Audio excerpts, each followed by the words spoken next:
এমনও মা পাওয়া যাবে নিজের মেয়েকে শুইয়ে দিয়ে ওই মেয়ের বুকের উপরে পা দিয়ে দাঁড়িয়ে যাবে। ওই ময়দানে মাশরে এমনও ছেলে পাওয়া যাবে নিজের জনমদাতা বাপ ওই বাপের বুকের উপরে পা দিয়ে দাঁড়িয়ে যাবে। ওই ময়দানে মাশরে এমনও মেয়ে পাওয়া যাবে নিজের জনম দুঃখিনী মা, যে মায়ের পেটে 10 মাস 10 দিন ছিলাম, যে মায়ের স্তনপান করে বড় হয়েছি, ওই মায়ের বুকের উপরে পা দিয়ে দাঁড়িয়ে যাবে। ওই ময়দানে মাশর এত কঠিন দিন হবে।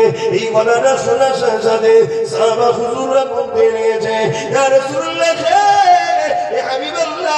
এইরকমটা কেন হবে?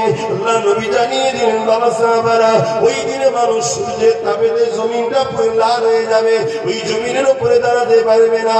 যার উপরে যার জোর জমবে তাকে জমিনে শুইয়ে দিয়ে তার বুকের উপরে পা দিয়ে দাঁড়িয়ে যাবে। আমার ভাইরা মাইরা বোনেরা, ভাবো ভাবো ভাবো, ওই দিন তোমার আমার কি দশা হবে? হাকামনিওয়ালা যদি হতে পারি, মাদানিওয়ালা যদি হতে পারি, এই দুনিয়া জমিনে রাসূলুল্লাহকে ভালোবাসতে বাঁচতে পারি, নবীর জন্য কথা বলবো, নবীর জন্য ভালোবাসবো, নবীর জন্য লড়াই করব, নবীর জন্য আত্মীয়তা করব, নবীর জন্য আগিয়ে যাব। জিন্দেগির মাকসাদ যদি মুহাম্মদ রাসূল হয়, ওই দিনে মনে রেখে দিও, শুনিও, সবাই তোমাকে ছেড়ে দিল, আমার আমির আল্লাহ কামলিওয়ালা নূরের চাদর দিয়ে তোমায় আমায় বাঁচিয়ে নেবে।